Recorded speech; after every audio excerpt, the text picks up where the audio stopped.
Cet enquêteur exceptionnel et exceptionnellement courageux vient d'apporter au monde la preuve de l'existence de l'inimaginable. Eh bien, pour la première fois dans l'histoire de l'humanité, entre l'affaire de Ganymède, l'affaire de Thames Madère et celle de Zandvoort, de mettre à jour un réseau de criminels pédophiles qui enlèvent et détournent des enfants partout en Europe pour en exploiter l'abominable trafic sous toutes les déclinaisons possibles et qui commettent, outre les viols, des actes de torture et de barbarie, des assassinats sur les enfants. Le réseau est mis à jour. Preuves effroyables à l'appui. Un réseau international aux multiples sous-réseaux. L'affaire Thames Madère devient l'affaire des CD-ROM de Zandvoort. Un seul et même réseau, réalité que refusent d'admettre les autorités belges, décidément fort occupées à minimiser l'affaire.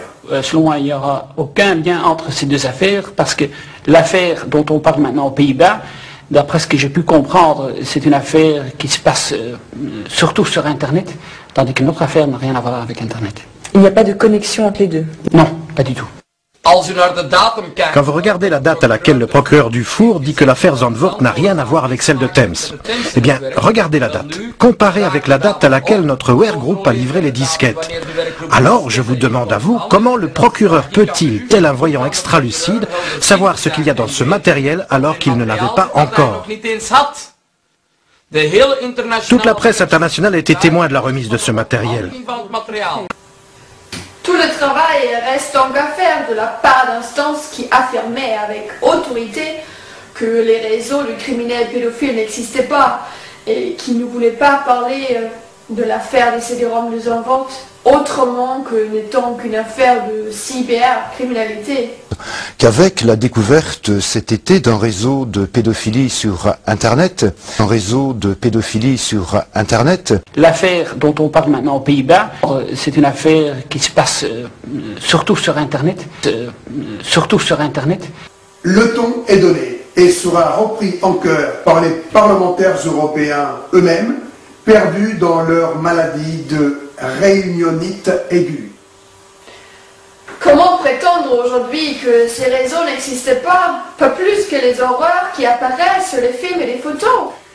Nous sommes dans un cadre bien plus abominable que l'abjecte criminalité pédophile, même si curieusement, les autorités saisies et divers intervenants persistent à s'interdire, ne serait-ce qu'à faire allusion à l'ampleur de la barbarie. L'enquêteur espère que son action et sa prise à témoin du monde mettra la pression suffisante pour mettre fin à la persistance et à l'aggravation de ces abominables crimes perpétrés sur des enfants par les réseaux de l'horreur. Cette affaire se connecte aussi, et sans équivoque, à une affaire qui fait trembler la Belgique, et en particulier les plus hautes autorités. L'affaire Dutroux, qui devrait s'appeler d'ailleurs l'affaire Nioul.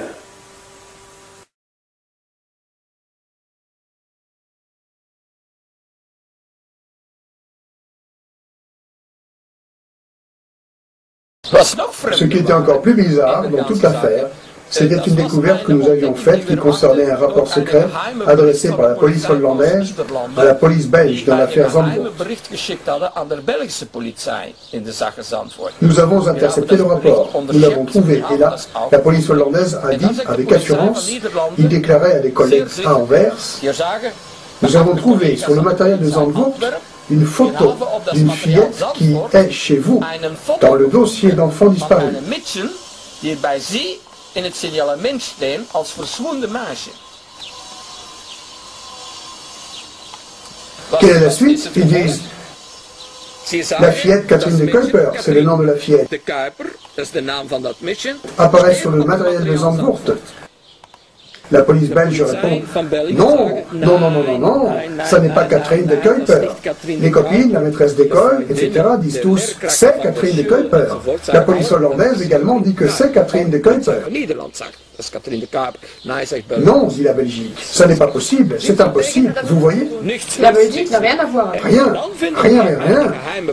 Après, nous trouvons un rapport secret de la police belge, ils écrivent textuellement, et ce que je dis maintenant, c'est bien sûr important, ils écrivent « Non, nous n'avons pas contacté les parents de la fillette, dans le but de nous assurer s'il s'agissait de leur enfant. Ça n'était pas nécessaire. » Pas nécessaire? Oui, vous voyez? Et c'est de cette façon-là que le dossier Zandvoort a été traité en Belgique.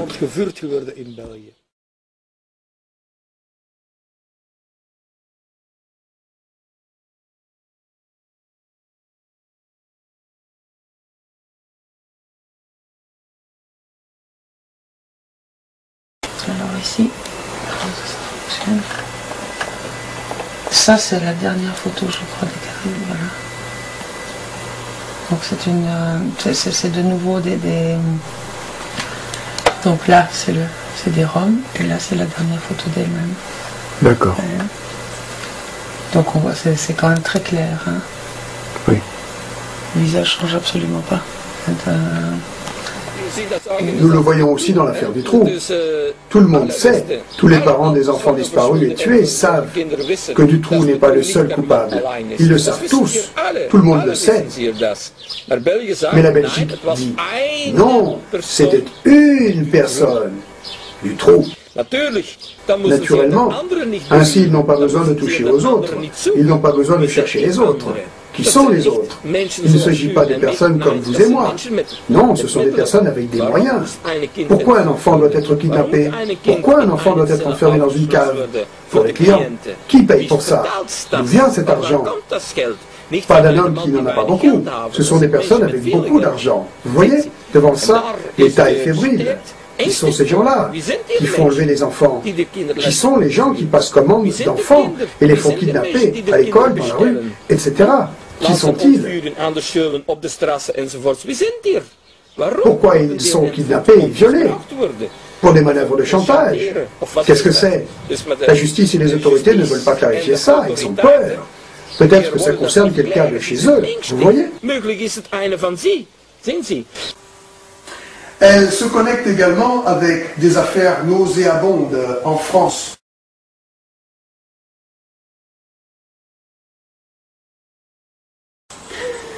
Petit détour du côté d'Angers. En 2001, le journal de 20 heures traite du cas de Véronique Liègre, victime de viols aggravés, de proxénétisme par ses parents dans le village de Jalais, près de Cholet.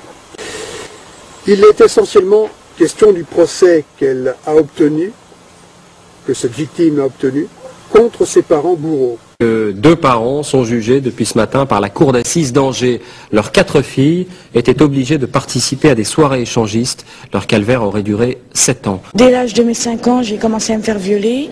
Et ensuite, j'ai eu des coups. Je me suis fait priver de soins et d'aliments. À 15 ans, je pesais 35 kilos.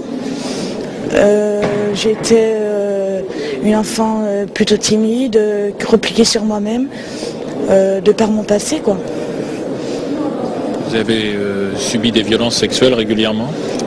Quasiment toutes les semaines, et j'ai été vendue à des hommes, voire 3 hommes par soirée parfois.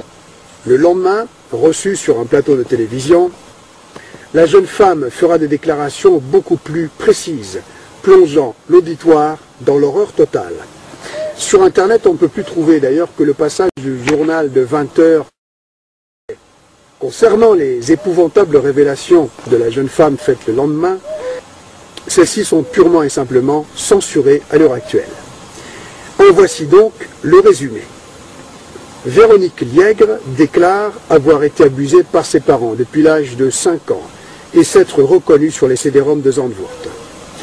Elle serait âgée de 10 ans sur les photos où elle se reconnaît.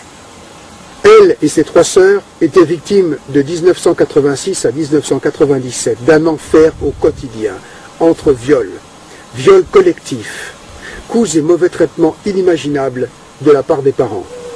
Véronique Liègre soutient que tout le village savait et que beaucoup de ses habitants participaient au viol qu'elle subissait avec ses sœurs. Aucun signalement n'aura jamais abouti. Dans le village de l'horreur, et de la honte de la région d'Angers, un gradé de gendarmerie, d'après Véronique Liègre, protégeait l'activité criminelle et même l'organisait.